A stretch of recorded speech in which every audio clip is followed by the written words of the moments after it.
Hello, everyone. My name's Louise from Louise Levy Therapy Services. This is a colleague of mine, Jo Daly from the Improved You. Hello. We're both clinical hypnotherapists, coaches, and NLP master practitioners. So we've got a lot of experience between us. We thought we'd just pop on today to talk about all things Christmas and the types of things that brings up for people. So what do you think, Jo, when you think of Christmas? What comes to mind for you? Well, personally, I love Christmas. I love the way that it brings people together. It also has a lot of challenges for people. Certain people have family issues. It's not always the lovely picture that's painted on TV and in films. Mhm. There are often difficulties in personalities, and Christmas highlights that because you're bringing people together, and sometimes they're separated in families. It causes all sorts of relationship issues. And although those things are underlying all the time, Christmas makes it more visible.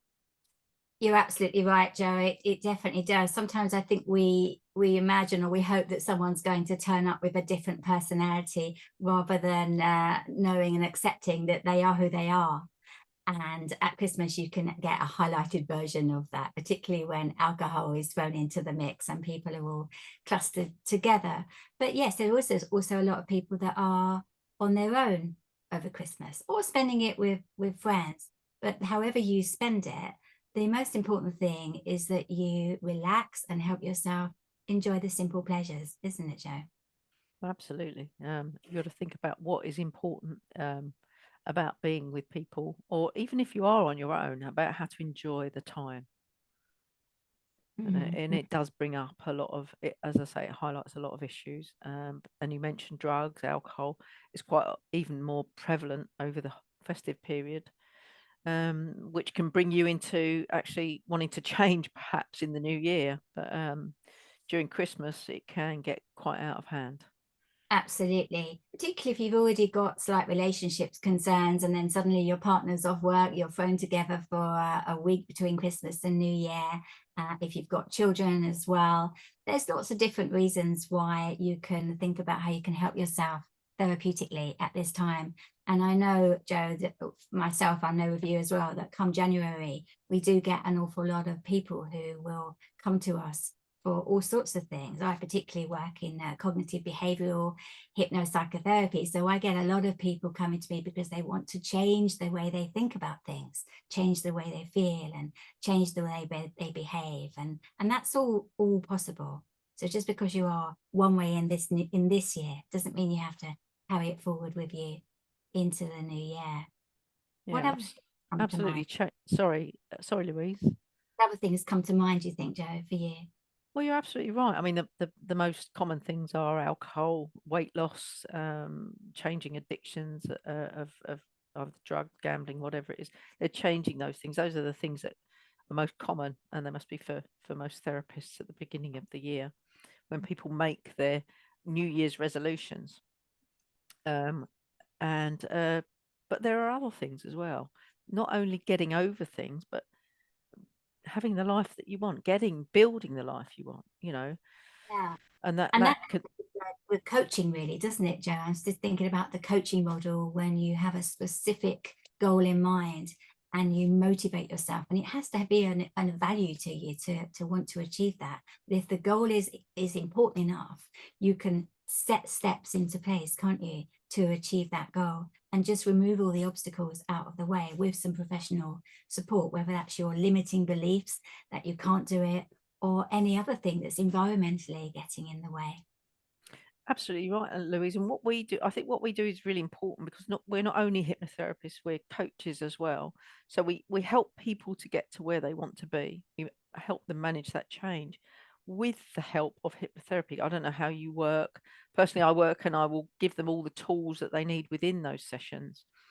Um, but we can help them to overcome obstacles with the help of hypnotherapy, with the help of coaching. So all those combined tools can really help make that change.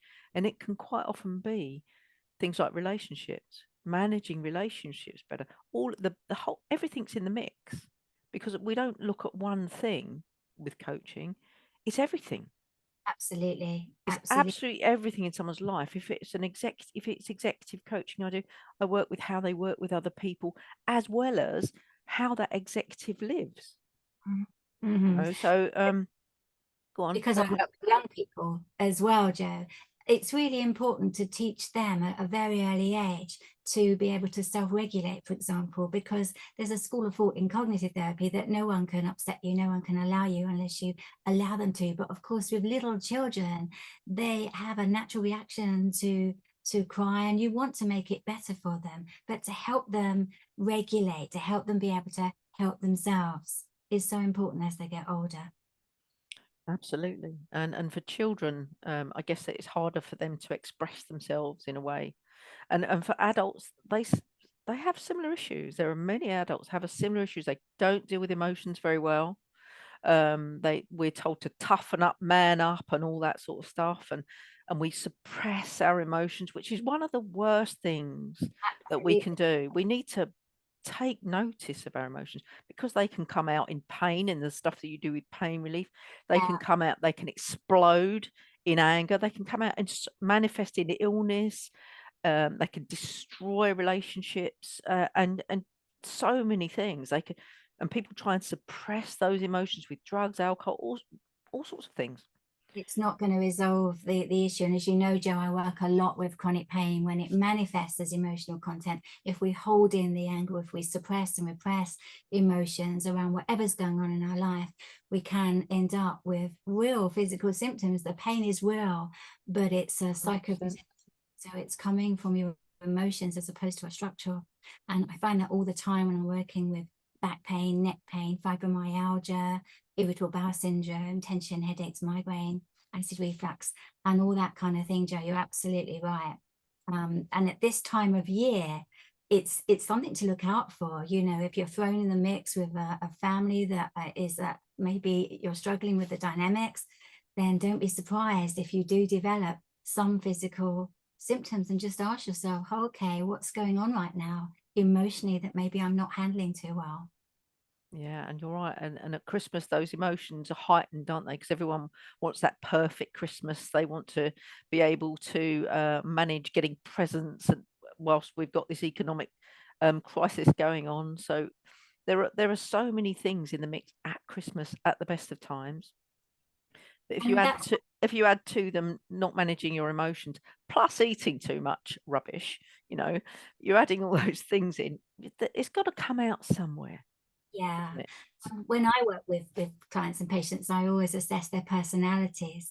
And if you have what we call a type A personality, you're much more likely to want things to be perfect, to have high expectations of yourself and others, to worry about what other people think of you and being a worrier generally. And all of these things fueled in the mix with Christmas can make it quite difficult, can't it, to relax and just, as you say, try to enjoy yourself with Yeah. this notion that we have of trying to have this perfect Merry Christmas. It's not always realistic, is it? No, it's quite, and we need to manage those expectations of Christmas and of others, the people around us. We might have people who are, they're not creating a good atmosphere, but then we expect them to magically change into how we want them to be. So managing our expectations. So that actually that can help people to enjoy Christmas more, even with those that in the past they found difficult to be around. Yeah, it's that tolerance, isn't it? To a point, anyway. And we're not talking about letting people walk all over you. It is important to set boundaries. And I guess myself, I know you, Joe, as well, work on boundary setting. So that is really important to draw the line, what you're willing to accept, what you're not willing to accept, but also to try to have this tolerance and understanding of this Yeah. time of year. And Yeah. moving forward, Joe, it's interesting to think about what comes up for people in a new year, making New Year's resolutions and things that might come to mind. What sort of things do you typically deal with in the new year? It's a huge mix. It's a huge mix. People want to change their lives. We get the normal alcohol, drugs, smoking, all those sorts of things, and overweight, loss, that sort of thing.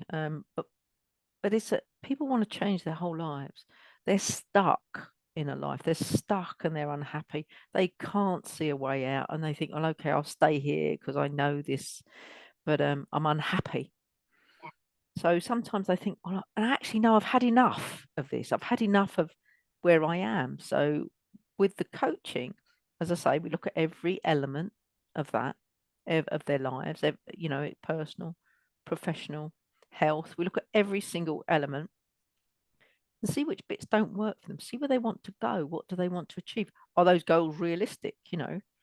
Um, even if they are a little bit outside of their comfort zone, they're achievable quite a lot often. And we set ourselves too low expectations. Yeah, and some of that can come down to just limiting beliefs, can't it? And that's where something like hypnotherapy can really help to make suggestions of change, how you ideally want to believe in yourself and think about things, because that can hold you back, can't it, Oh, from getting where you want yeah. to go. Beliefs are just one of the things that can hold you back. What other people tell you can hold you back if you allow it to. So it's actually looking at what you want in life. And some people don't even know what they want in life, Yeah. but they know they don't want to be where they are now. Yeah.